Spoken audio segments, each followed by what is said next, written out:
8月13日東京表参道です。今日この後 Google がアメリカ国外で初めてオープンする実店舗 Google ストアに来ております。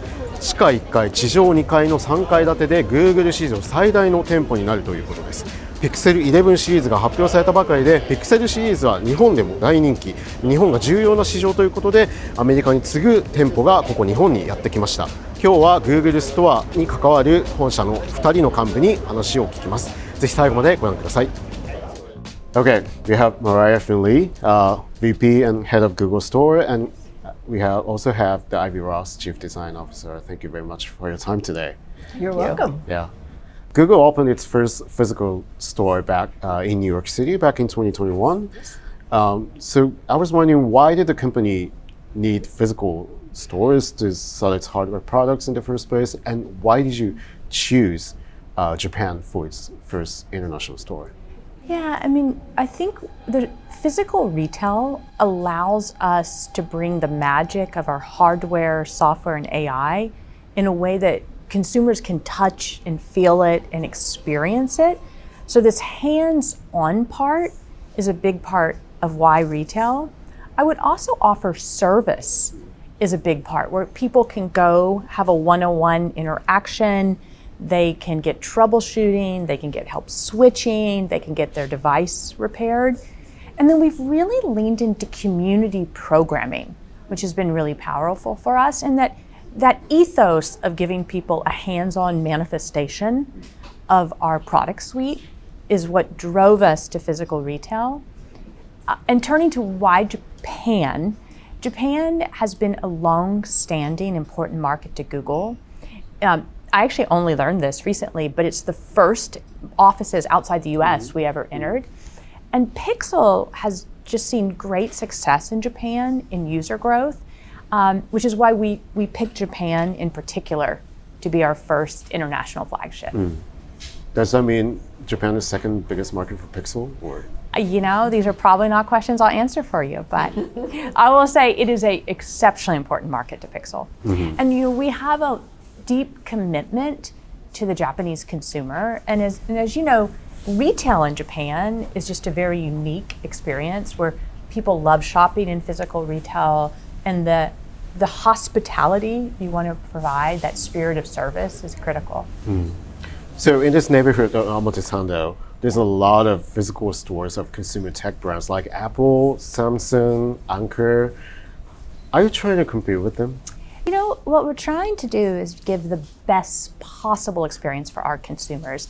And, Google sits at this really interesting and amazing moment where we have an offering of the whole stack. So we have the Tensor chip, we build our own hardware, we have the Android operating system, and we have all the magic of Gemini. And so for us, we want to be out in the world telling that story. And as I said before, seeing it, touching it, feeling it is a big part of why retail for us. And I think our second floor in this, where we do our Pixel Studio, where you can see the magic of Pixel and Gemini, like having the ability to tell that multi-sensory story was a lot of why we wanted to be in this market in a physical way. How did you pick specific, like this location?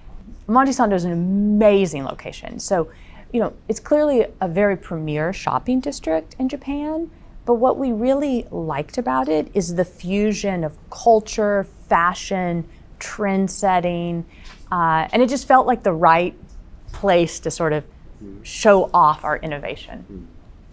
One Sundar Pichai visited Japan back in 2022, I think, and he said Google wanted to open a flagship store for Pixel products. That's what he said back then. And 4 years later, you're opening one. So how did that idea evolve to the actual opening of the store? I mean, I think we've known for a really long time how important Japan was for us, and we really wanted to put a flagship here. I just think we wanted to make sure the one we produced would be magical. And so we couldn't be more excited to build our biggest flagship in the world in this market. Why did you make it the biggest one? Largest one? Because we love Japan. Well, I mean, strategically. Yeah, yeah. And we wanted the space, you know, you mentioned you'd been to our New York store. This is our biggest store, and it has far and away the most experiential zone. So we wanted the store to be not just classic retail point of sale. We really wanted it to exist with this experiential brand immersion.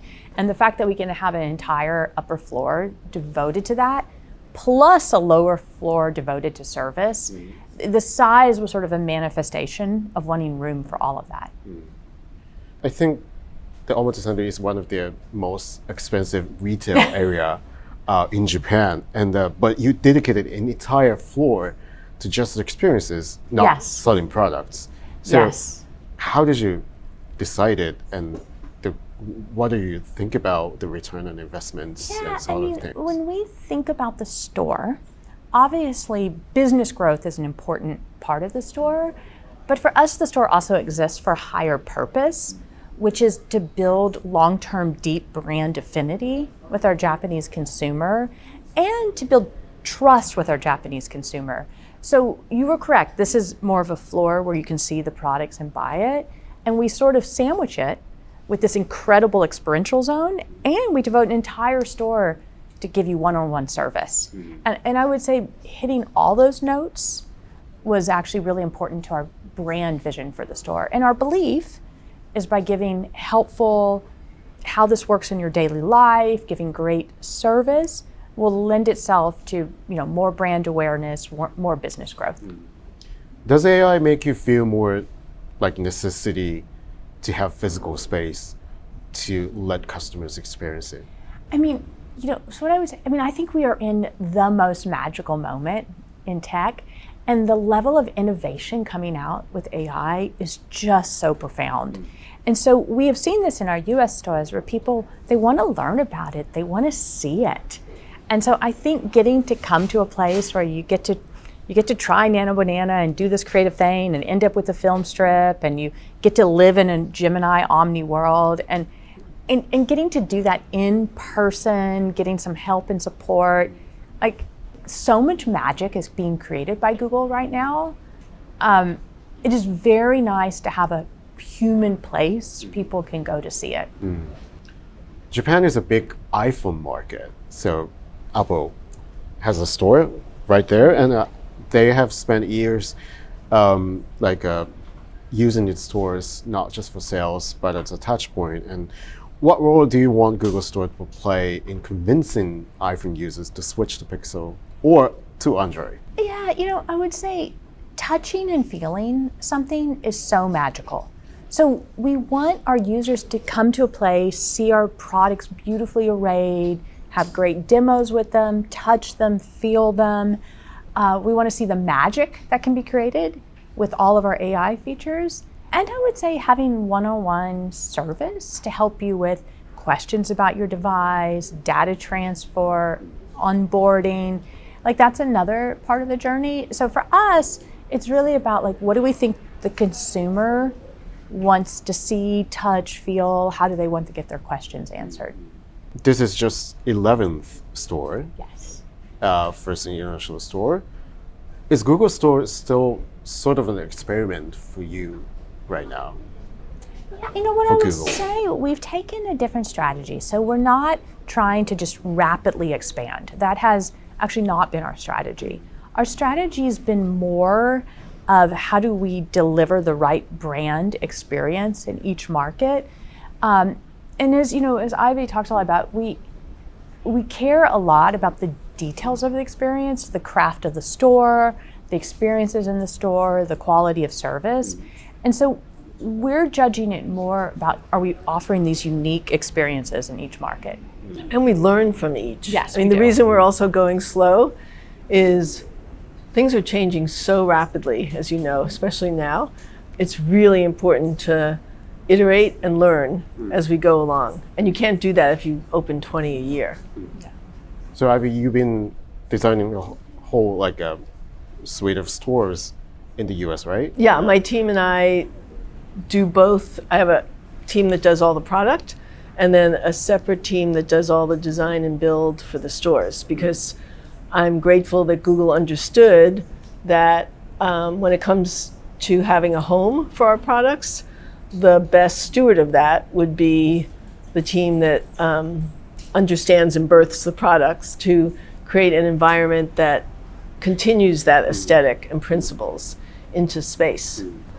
I heard you come to Japan like many times to do the design, like a process of the store. And what was the process like? God, it started back in January 25, I think was the first time we came to this space. And it was a different brand, and you have to look at the bones of a store, and you have to have a good imagination and imagine everything that brand has done out, and then work to say, how do we bring in our aesthetic, and knowing the criteria for what the experiences we wanted to. It was also an iterative process. I think we went through 3 or 4 different floor plans.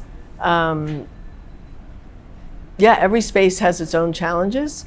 And like Mauria was talking to you about, this was the largest and had a even bigger mission than the previous ones in terms of the extra floors. But we got very excited around being able to amplify our aesthetic because it's so resonant with the Japanese aesthetic, which made us super happy. So the attention to curves, details, textures, all of those thoughtful decisions we knew, or we hope, would be uber appreciated. So you guys got this space and you started to plan all this after that. Yeah, we have a team of both from the business side and then design and construction build. So it's a collaboration of, it's no different than designing a product, but on a bigger scale, in that you work within a budget, a list of things it has to accomplish, and then you iterate to find the best solution. So it really is great to be able to, I think design is a way of thinking, whether it's on this scale or a large scale.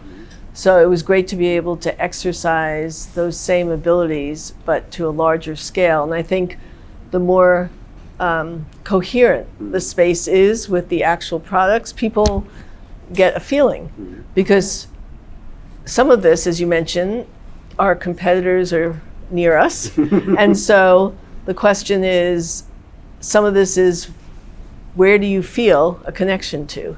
And so the more we can express that feeling through using design as a tool, the better off we are. I have the last question to both of you. So how are you thinking about the expansion beyond Japan or beyond Tokyo? What's going to make you think that it worked in Japan, it worked in Tokyo, and go next? You will see us continue to expand. And we really want to follow places where we think we have consumers really interested in Google's technology and our Pixel portfolio. And I think, as Ivy said, this is probably our biggest instantiation of an immersive brand experience. And so we're incredibly excited to see what it will do. And you'll see us apply those learnings throughout the fleet. But I think we're pretty excited about the vision of, with physical retail, giving users this hand-on experience with the magic of our hardware and software and AI. Okay. What about you? Yeah, and finding new ways to bring the community in. That's why the upstairs space, beyond the experiential booths, we have a little auditorium space, and we feel, especially with Gemini, to be able to help people start businesses using Gemini, students using Gemini, and testing how much use cases will that bring. And so that's why I think we're saying to have the luxury of this space to be able to get some learnings and export them to future stores will be terrific. Okay. Great. Thank you very much. Thank you very much for your time. Oh, you're welcome. it. Thank you. Thank you. Let's take a look at the Pixel 11. 動画以外にもダイナミックに動いている瞬間などを AI が認識して画像としても残してくれています。このボタンを押すとコーチに進もうというふうに出てきます。20分から30分程度の心地よいジョギングをするのがいいんじゃないかというふうにコーチを提案してくれます。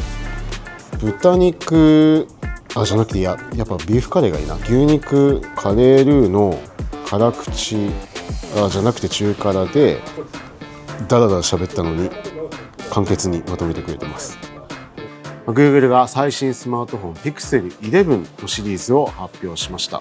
こちらに並んでおりますけども、カメラなどいろいろハードウェア的に注目点あるんですけども、やはり発表の中心はもはやハードウェアじゃなくてですね、AI とスマホをどう統合するかになっているんです。Google が Gemini インテリジェンスと呼ぶ AI の機能は、メッセージの内容からフライト情報を先回りして表示したり、レストランの候補が決まったら予約を提案したり、あるいはカレンダーとか Google マップなどのアプリをまたいで次に必要な行動っていうのを AI の側から提案して実際の作業まで手伝ってくれるということなんです。で、一方で Pixel 11 Pro のモデルでは、メモリが前の世代の 16GB から 12GB に減ったりだと、今価格の高騰が話題になってますけども、その AI の性能とハードウェアコストをどう両立するのか注目も集まっています。で、実はこの Pixel のスマホの日本でのシェアっていうのがサムスンを抜いて iPhone に次いで2位になっているという話も出ています。Google にとっても最重要の市場で、今回は Pixel と Pixel Watch の開発を担う Google 本社の幹部に話を伺います。Okay, we have Peter Prunaski and Ryan Krams from Pixel Devices team. Thank you very much for coming. Thank you. Thanks for having us. I guess it's been 10 years since its first Pixel phone launch, and Google has positioned the Pixel family as sort of like a showcase of latest technologies, and now particularly for Gemini right now. But yet 10 years after it's launched, the global market share has been sort of limited. So I have one question for you, Peter, and you've been working on Pixel series since its first generation. So how do you assess what Google has accomplished over the past 10 years and what it has not yet? Yeah, we've been an AI first company since 2016 when we started the Pixel product line, and we've come a long way. We started in a very small number of markets, and we're now available in many markets. Of course, Japan was a big step for us in our journey. And we've also expanded our capabilities, for example, through our commitment to our Tensor silicon and processor. And I think what you're seeing on the latest generation of Pixel is that all coming to fruition. And of course, this year we're highlighting Gemini Intelligence, bringing proactive assistance to users. So the product line has evolved, the markets have evolved. Japan is a critical market for us. We do a lot of user testing and research here, and we're quite excited for the products in this market. Now we have the A series, the Pixel base series, our Pro series, and foldable series. So we've definitely expanded the number of products that we're providing to users across many different price points. So we're now making Pixel more accessible than ever before. So all the feedback we've received from our users is terrific. We've built a strong, loyal base of users who are quite excited about the increasing capabilities of the devices, and Pixel 11 this year is going to be another great example. I'm aware that Japan is one of the biggest markets for Pixel, but there are a lot of more countries in the world. And so how do you do the Pixel business to increase the share, like in a global scale? We definitely rely heavily on insights from the Japanese market when we define our products and our portfolio construction. As you mentioned, we also, of course, have North America, Europe, other parts of Asia. So we have to look at all those users, all those markets and strategically think through what's going to provide the most value for those users. A good example this year with our Pixel 11 Pro Fold, we know the Japanese user values the IP68 water and dust protection. So we have that on our product, but we also made the device thinner and lighter, a little bit easier to hold, a little bit easier to put in your pocket. And the Japanese insights helped inform this quite a bit. So I have one for you, Ryan. So Pixel Watch basically came from the sort of the Fitbit technology and business. And the Google acquired it back in 2020. So how do you look back on Google's acquisition of Fitbit and the process of integrating its technology and products into the Pixel ecosystem? Yeah, if we think about the first generation of Pixel Watch, that was really the culmination or a strong integration of Fitbit technologies to bring, heart rate, best-in-class heart rate over time, over the generation. So starting with Pixel Watch 1, now going all the way through Pixel Watch 5, leveraging those capabilities that came from initially with Fitbit, but also that culture of deep research, deep technology around health and fitness, and layering that into the product and the proposition overall.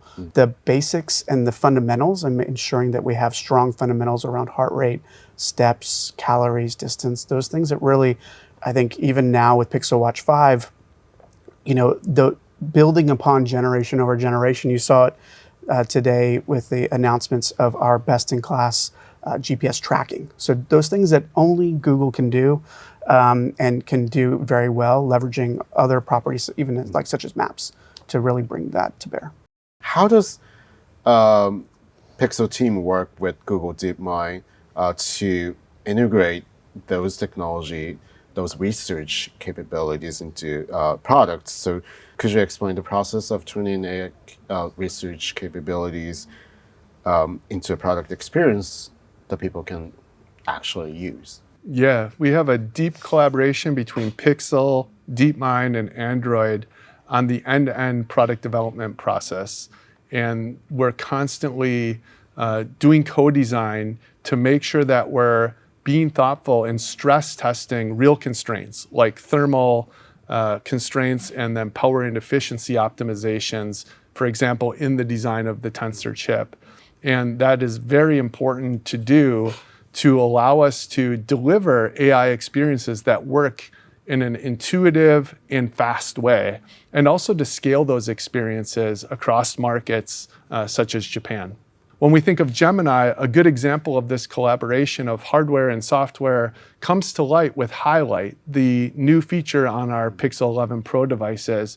And this provides a state indicator. So when your phone is face down and you're interacting with Gemini, the indicator will show you if the device is actively listening, if it's thinking or responding. And that's something we can only do at Google through the collaboration across our teams. I have one for you, Ryan, too.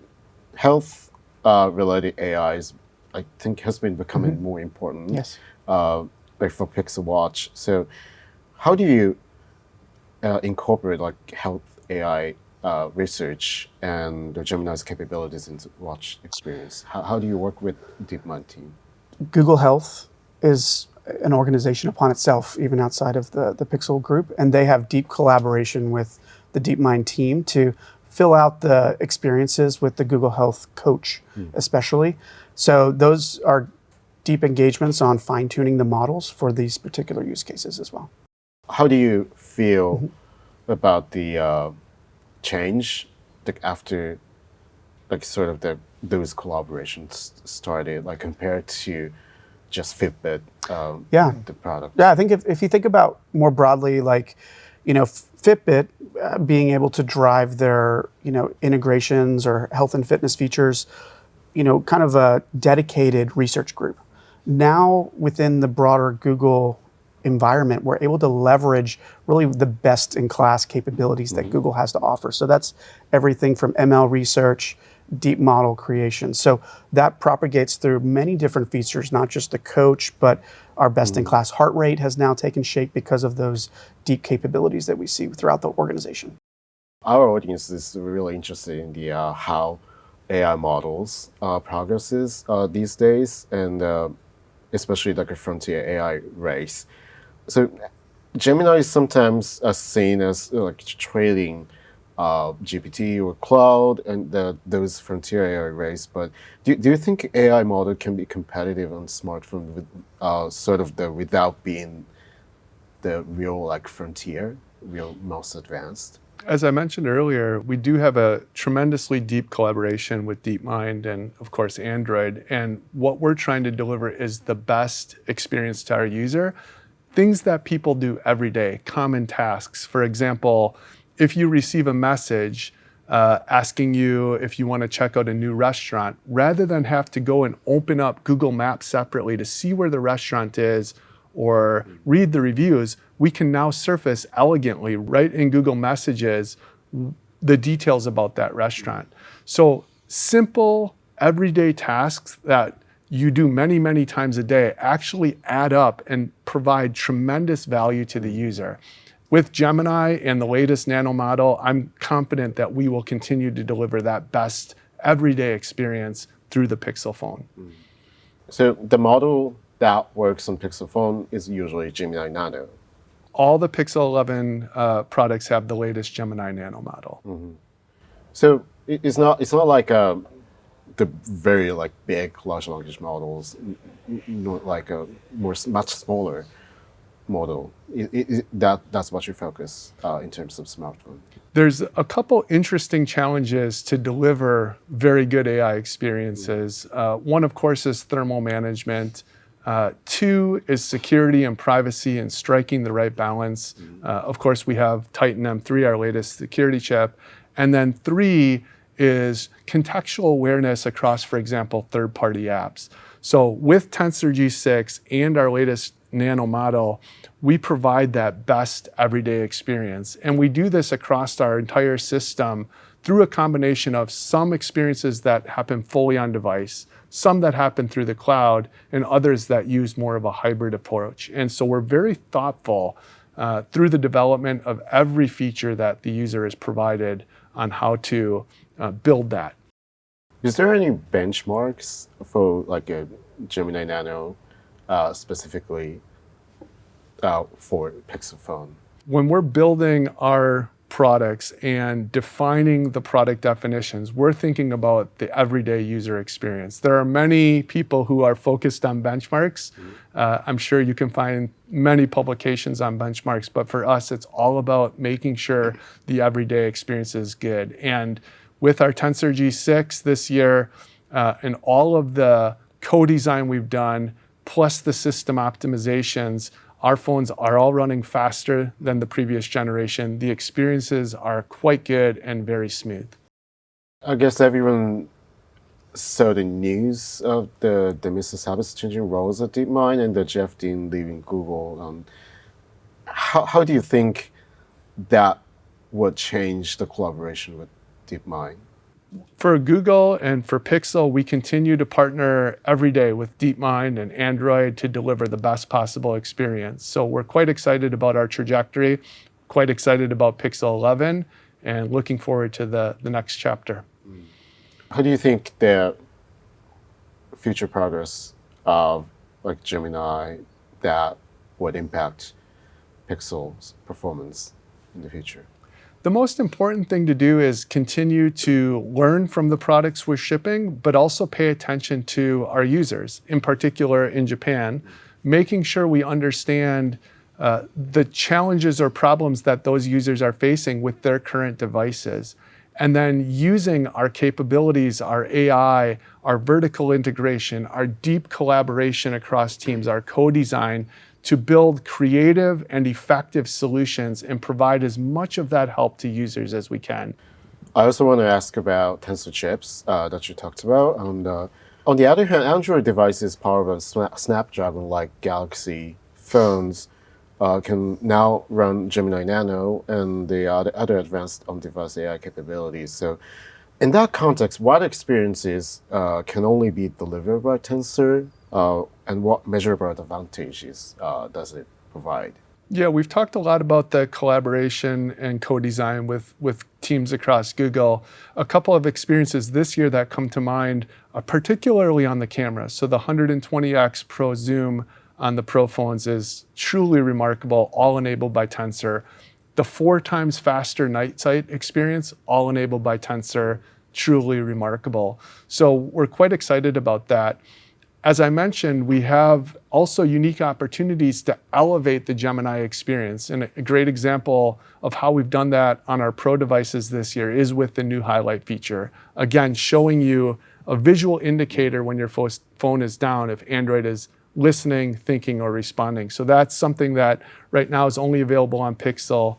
So those capabilities cannot be achieved by other off-the-shelf chips. Unfortunately, I can't speak for competitors, but right now, we're the only ones that have delivered those capabilities. I think Tensor prioritizes AI processing, but it's still, some say it still trades some competing chips in CPU and GPU performance. And so how do you think about the trade-off, particularly the criticism that Google is sacrificing performance outside of AI? I'm excited for this year's Tensor G6 because we significantly improved the TPU as well as the CPU. And that TPU improvement allows for more efficient and faster processing, especially for the AI experiences. As far as the CPU goes, that improves everyday experiences like app launches, changing between screens, and web browsing. So that combination is really great. When it comes to the gaming performance, we've actively done some system optimizations to even further improve game performance, and we continue to work with game developers. So this year's Tensor offering is quite solid and very excited about the trajectory into the future. Mm-hmm. About memory, about RAM, which is the price is going up right now. I think that for the price point, the 256 gigs entry-level Pixel 11 is slightly cheaper than the previous generation, but the 256 gig Pixel 11 Pro is priced almost the same, compared to other previous model, but its RAM has been reduced from 16 gigs to 12 gigs.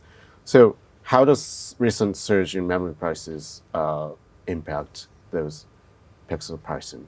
Of course, we have to pay attention to many market dynamics, and we always want to make sure that we're providing as much value to the user as we can. As you mentioned, we've increased the value to users by setting 256 gigabyte as the baseline storage configuration across all the devices, so you can save more apps, photos, etc. When it comes to RAM on the Pro devices specifically, the traditional Pro devices specifically, even though they start at 12 gigs of RAM, the performance is actually faster and smoother than the previous generation. And that gets back to the system optimizations that with the Android team, we're able to do in collaboration. So we're able to continue to offer users a terrific value and improve the performance, even though we're 12 gigs of RAM. And of course, for the foldable phone, it still remains 16 gigabytes of RAM across all storage tiers.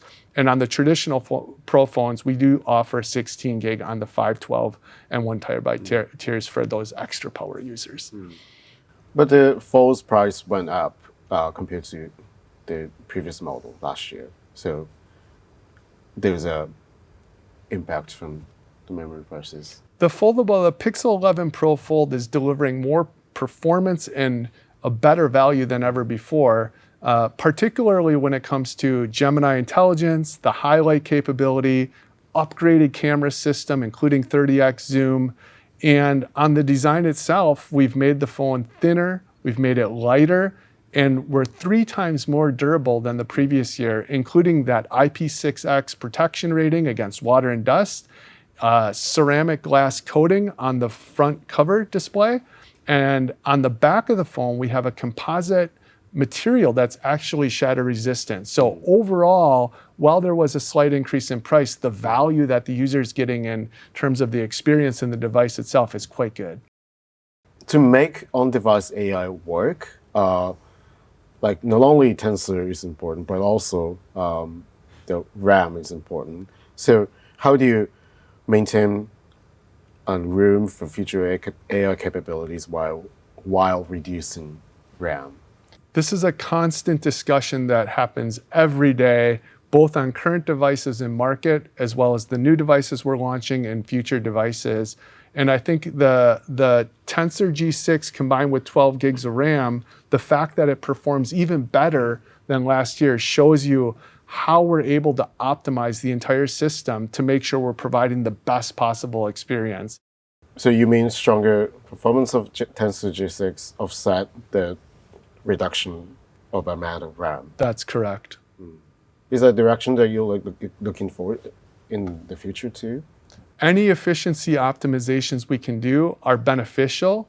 When you're building a smartphone, it's a very small form factor, and you have to balance power, thermal performance, and any new features or capabilities. So the more you can optimize, the more room that allows you to add more and more AI capabilities or other features. So we work on that continuously across all of our teams. I have last question.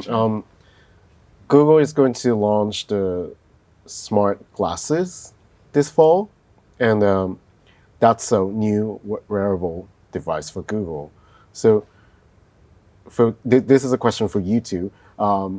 That new product category, how does that change the Pixel roadmap?